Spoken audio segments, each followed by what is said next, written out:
camera is a bit of technology that allows you to take much more control over how and what appears on screen next to your name. So you don't have to just have the camera feed from your web camera. With a virtual camera, you can use different physical cameras. You insert slides, use fancy overlays, play videos, and even interview people using a virtual camera. So if you were on a Zoom call, stuck in a little box up in the corner of someone else's screen, you could be having your own little visual explosion going on. Now you may be thinking, why have I never heard of a virtual camera before? And probably, I hope, tell me more about this mystical virtual camera. So firstly, virtual cameras have been around for years, but until everyone started living their life in front of a web camera, no one, apart from event producers like me, had much use for them. And then 2020 arrived. All of a sudden, everyone was spending so much more time in front of their web camera. Many people realised that their web camera wasn't actually any good, and they upgraded to a camera you could clip over your web camera like this one. Or maybe even they worked out how to bring in the camera feed from their DSLR or similar camera like this one. So using either of these things instead of their web camera. Now these are actually two very good ways to improve your spark on screen. But both of these options still simply take the feed from your camera and push that onto your screen. Okay, but with a lot better quality. But a virtual camera? Well, a virtual camera is so much more. But being virtual, I can't show you what it looks like, but I can show you what it does. And I will, I promise. So a little more about my short session today. I will break it down into two parts. An introduction for everyone, and then a slightly more advanced bit for anyone who wants to make the most out of the functions of a virtual camera. Now the second part is especially useful for anyone who hosts virtual meetings or is planning to run virtual events. I'm going to show you three different virtual cameras today. An app called Ecamm Live, one called and a super cool one, a fun one called Snap Camera. Now Ecamm Live is Mac only, but and that's the real name, is currently looking for people to try out the Windows version. So I'll paste a link into the chat and you can be amongst the first to try it for a Windows PC. Snap Camera is available on both Mac and PC and it's free. A pro version virtual camera will cost around $100 a year and it's money well spent, I assure you of that. Now like most bits of technology, it takes a minute to download and within a few more minutes you can be using it to look super snappy on screen. So once you have your virtual camera installed, let's look at how easy it is to find on all of your favourite platforms. On Google Hangouts, on Zoom, on Microsoft Teams, on Hopin. Almost every platform or app that requires a camera allows you to choose which camera to bring in and your virtual camera will be there. So simply select that camera before you get going or change it during the presentation. This is sometimes platform dependent to use your virtual camera and your feed can now come in from a physical or a virtual camera. So first let's look at using and to do that, who better than the CEO? Let me know what you think during his short presentation in the chat, please. Hi there, my name's Phil, and I'm getting really tired of living all day on video. It's so easy to feel like an anonymous head in a box. So we made a new app that tries to make this a better experience for everyone, make it easier for people to present, inform, entertain over video. We call it because I think it's important to have a name that you can say while eating. Here's how it works.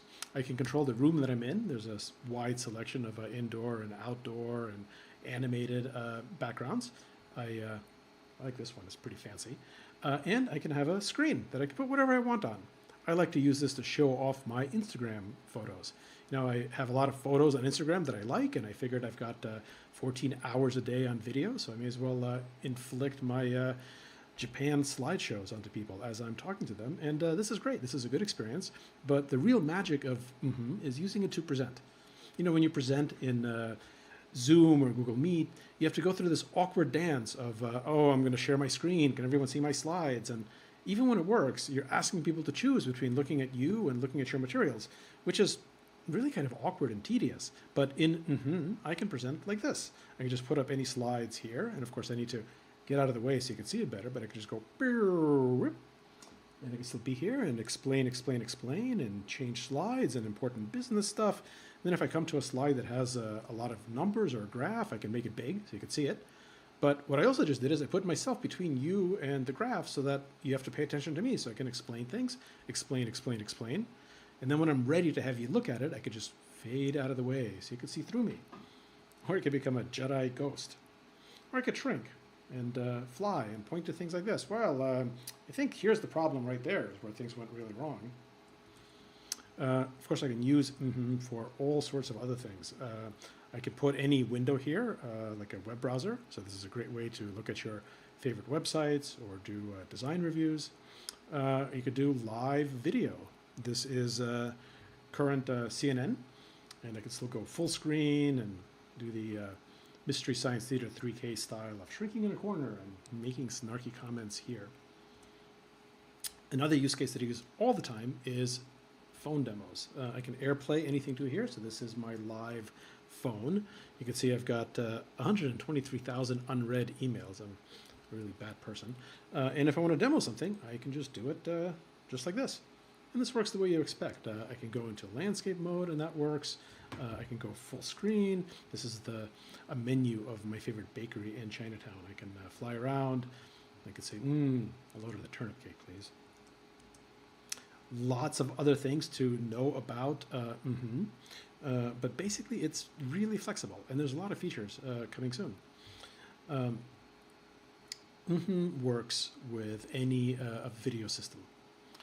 Zoom, Google Meet, YouTube. It's not trying to replace how you normally have meetings or talk about or stream content on video. It just tries to make it better. And there's lots of features coming that I'm really excited about. The main one is dynamic decks. We want you to throw out all of your old, boring PowerPoints. There's really no reason for anyone to ever send a PowerPoint around again, because this is better. It works exactly the same as a PowerPoint, but then it wakes up and explains itself. Here's how it works. I could just hit record, and I can send you a link. And when you click on it, you can watch it beginning to end like a movie, of course, but you can also flip slides. You can flip pages. And every time you flip pages, you control me. You control whether you want me to explain from that slide or the page, or maybe you want to look at it full screen and you want me to fade out of the way, or maybe you want me to shut up completely. It's the best of a movie and a slide deck put together.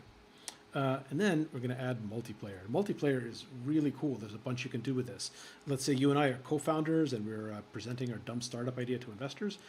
We could all be in separate rooms, but we have the same screen, our presentation, and it's synchronized. And so you can change slides, I can change slides. It just works automatically. We don't have to worry about who's driving, who's talking. Or if both of us are presenting, then I can shrink out of the way and you can appear next to me and we can have a conversation like this. And when it's your turn to talk, then I get out of the way thoughtfully. And when it's my turn, then I can back full size. Pretty smart, isn't it? This is from a few months ago, and already there are more features on the app. As Phil Lebin says, there are many ways you can make the most of a virtual camera app like and it's definitely not only for professionals. So now that I hope I've got you interested, I want to dive into the app that we use and the one that we're using today to present the PPA Virtual Summit, Ecamm Live. Now, using this app today, we have been able to do these things. Play pre-recorded videos, use countdown clocks, I'm sure you've seen a few of those. We've been able to bring in live speakers and flick between different scenes, sometimes 3 people on screen, sometimes 2, or sometimes just the host. We've been able to bring in different types of overlays like names, logos, and even slides. We're able to select different camera feeds. Nicola isn't even using the web camera to present. And we've been able to record all of the content that's going out and stream all of this to any destination you want. Now we're doing this on Hopin, but we could be presenting this on Zoom or Facebook or YouTube Live. You've been watching the output of a virtual camera all throughout today, and to finish this session I wanted to take you through what I, the event producer, or what you would see as an event producer. So here is the whole setup on your screen. So this is a full production studio. Obviously I can't talk you through the setup, you get a lot from $100, but let me show you some of the highlights. I think for most people we are moving into the slightly advanced section, but it depends really. Nicola doesn't just use Ecamm Live to present at the summit, she also uses it to present at other events. So as you can see, you always have the camera feed in the centre of the screen with floating apps around about it. You can set it up as you want, so if you aren't using, say, the live comments panel, you can hide that. So it's super flexible. Probably the best part of Ecamm Live is the scenes. Here you can set up each scene. You can see the ones that I've used today. One just with the host. One with some images on top. Let's say the host was presenting slides. Each pre-recorded video can have its own scene and you can set that up too. As you can see, you can do a few things automatically when the video ends. It can move on to a different scene, play the video again, or even end the broadcast, all automatically. Scenes are great and they're at the heart of how you use Ecamm Live. So it's as simple as clicking a scene for each different part of the event, with each scene preset to make producing even easier. One of the best things about the virtual camera now is the interview mode. You can see how you bring in guests. You can have 4 at once, so 5 in total, including your host, can be on screen. You can zoom in on your guest so you can take some control of the feed that comes from your guest's camera. You can flip their video, change the colour settings, and this all leads to higher quality content. There's no way you have control of anyone else's camera if you're not using a virtual camera. You can also, of course, do all these things on your own feed to make sure the quality of your presentation is as high as it can be, and you can even use a green screen. So a virtual camera like this greatly improves how you show and how you are seen on screen. Now, it's not quite idiot proof, but it makes some complicated things very easy to do.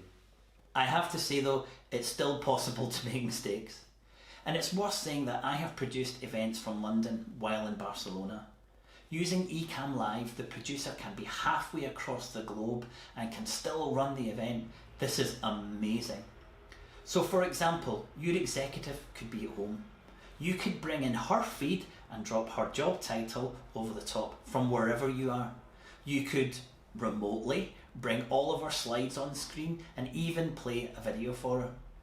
You could even get her to interview a customer or other member of your team live as part of her presentation before handing back to the event host or finishing your kick-ass presentation for your exec.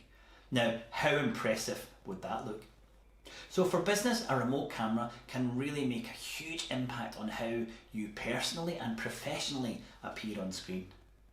Now, okay, we're going to go back live to Nikki, who will be using the final virtual camera, SnapCam. This one is a bit more fun. Oh, and before I go, one part I love about Ecamm Live, but Nicola's not that keen, is using sound effects. So I'm going to drop one in while we're presenting live so you can hear them. So bye for now. I hope you look into using a virtual camera.